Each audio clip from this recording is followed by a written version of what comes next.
दोस्तों, धरती के अंदर आज के तारीख में 1.3 ट्रिलियन बैरल तेल मौजूद है।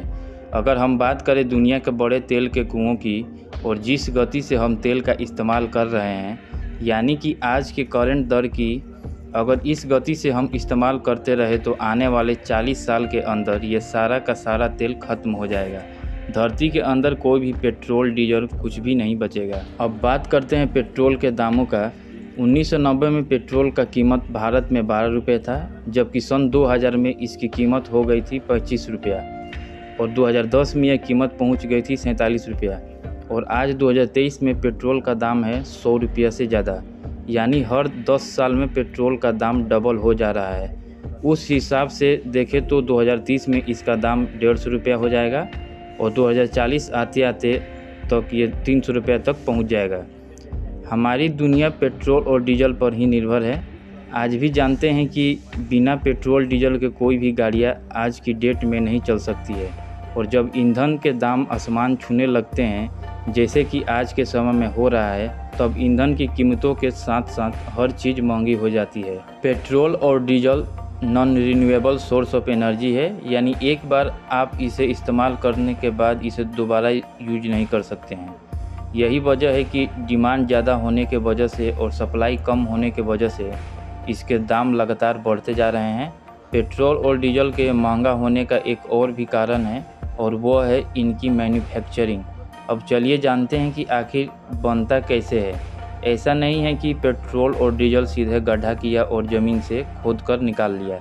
ये अपने ओरिजिनल फॉर्म में नहीं होते हैं, बल्कि ज़मीन से पेट्रोलियम निकाला जाता है। पेट्रोलियम हमें काले और गढ़े पदार्थ के तौर पर मिलते हैं, जिसे पेट्रोलियम कहा जाता है। पेट्रोलियम लैटिन भाषा का एक शब्द है जिसका अर्थ होता है चट्टान से निकलने वाला तेल। पेट्रोलियम ज़मीन के अंदर से निकाला जाता है। पेट्रोलियम के कुएं होते हैं जिनमें से कच्चा तेल यानी क्रूड ऑयल निकाला जाता है। क्रूड ऑयल को साफ करने के लिए कारखानों में लाया जाता है। इन कारखानों को पेट्रोल रिफाइनरी कहा जाता है। कहा जाता है कि पेट्रोल को बड़े बड़े आकार के बर्तनों में डालकर गर्म किया जाता है। अलग अलग तापमान पर कच्चे तेल में उपस्थित चीज़ें अलग अलग पाइपों से निकाली जाती है। इस प्रकार पेट्रोलियम का एक हिस्सा पेट्रोल के रूप में प्राप्त होता है। पेट्रोल और डीजल के मैन्युफैक्चरिंग डिस्टिलेशन प्रोसेस के तरीके से किया जाता है। इनकी कीमत पर बहुत बड़ा असर डालती है। आपको बता दें कि डीजल और पेट्रोल के दाम फिक्स्ड नहीं होते हैं। हर कंट्री में इनके रेट डिफर करते हैं और बदलते रहते हैं। जैसे कि भारत में आज के दौर में 100 रुपये है पेट्रोल, वही दूसरे देश में यानी दुबई और सऊदी अरेबिया में इसकी कीमत सिर्फ 20 रुपये है। यानी कि जिस देश में क्रूड ऑयल के कुएँ हैं जहाँ से पेट्रोलियम निकाला जाता है, उस देश में पेट्रोल की कीमत बहुत कम होती है और जिस देश में कच्चा तेल नहीं पाया जाता है, उस देश को दूसरे देशों से कच्चा तेल यानी कि क्रूड ऑयल इंपोर्ट करना पड़ता है, जिसके बाद रिफाइनरी को डिस्टिलेशन प्राइस देना पड़ता है, जिस वजह से पेट्रोल और डीजल की कीमत बढ़ जाती है उन देशों के लिए। सबसे बड़ी बात यह है कि आखिर पेट्रोलियम यानी कि जिसे हम कच्चा तेल कहते हैं, वो आता कहाँ से है। आज से 1000 साल पहले जब पृथ्वी पर विनाश हुआ था, तब कई पेड़ पौधे और कई जानवर इस धरती के अंदर समा गए थे। इसके बाद कई हजार साल तक धरती के अंदर ही दबे रहे और जब वो पूरी तरह से कंपोज हो गए तो उनसे कच्चा तेल बना। हजारों लाखों साल पहले पेड़ पौधे और जानवर ज़मीन के अंदर धरती के उथल पुथल के कारण दब गए। अधिक दबाव के कारण ये मृत पौधे और जानवर पेट्रोलियम में बदल गए।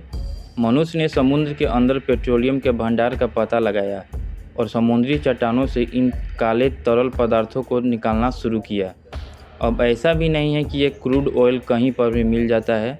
सिर्फ कुछ जगह ऐसा है जहां पर कच्चा तेल पाया जाता है और इस कच्चे तेल के वजह से पेट्रोल, डीजल, केरोसिन, मोम इस तरह की चीज़ें बनाई जाती है। तो कच्चा तेल समुद्र और ज़मीन दोनों के अंदर पाया जाता है और समुद्र से कच्चा तेल निकालने के लिए समुद्र के ऊपर एक फ्लोटिंग रिफाइनरी बनाई जाती है। जब इस रिफाइनरी को किसी एक जगह से तेल का भंडार मिल जाता है, तब उस पर तैरती हुई रिफाइनरी को आसपास की चट्टानी पत्थरों से बांध दिया जाता है ताकि वह इधर उधर ना हिले।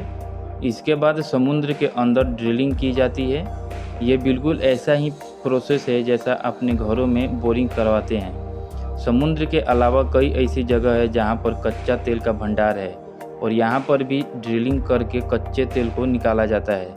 जब कच्चा तेल पूरी तरीके से निकाल लिया जाता है तो इसके बाद ये बड़ी बड़ी रिफाइनरी में भेजा जाता है, जहाँ पर कच्चे तेल का डिस्टिलेशन प्रोसेस शुरू हो जाता है। और इस डिस्टिलेशन प्रोसेस के मदद से पेट्रोल, डीजल, केरोसिन और मोम जैसी चीज़ें बाहर निकाल कर आती है। देखा जाए तो हर तरल पदार्थ का एक बॉइलिंग पॉइंट होता है। जैसे कि वाटर का बॉइलिंग पॉइंट 100 डिग्री सेंटीग्रेड है, ठीक उसी तरह से कच्चे तेल का बॉइलिंग पॉइंट भी निर्धारित किया गया है। लेकिन कच्चे तेल को अलग तापमान पर उबाला जाता है। जैसे जैसे कच्चा तेल उबलता है वो वेपोराइज होने लगता है और इसके बाद अलग अलग तापमान पर अलग अलग चीज़ें हासिल होने लगती है। कच्चे तेल को 260 डिग्री सेंटीग्रेड पर उबाला जाता है तो उसमें से हमें डीजल मिलता है। 160 डिग्री सेंटीग्रेड पर हमें मिट्टी का तेल मिलता है। 110 डिग्री सेंटीग्रेड में हमें पेट्रोलियम मिलता है, जो आज के समय में हमारे लिए बहुत ज़्यादा ज़रूरी है। तो दोस्तों, ये थी आज की वीडियो। अगर वीडियो अच्छी लगे तो वीडियो को एक लाइक और चैनल को सब्सक्राइब जरूर कर दें।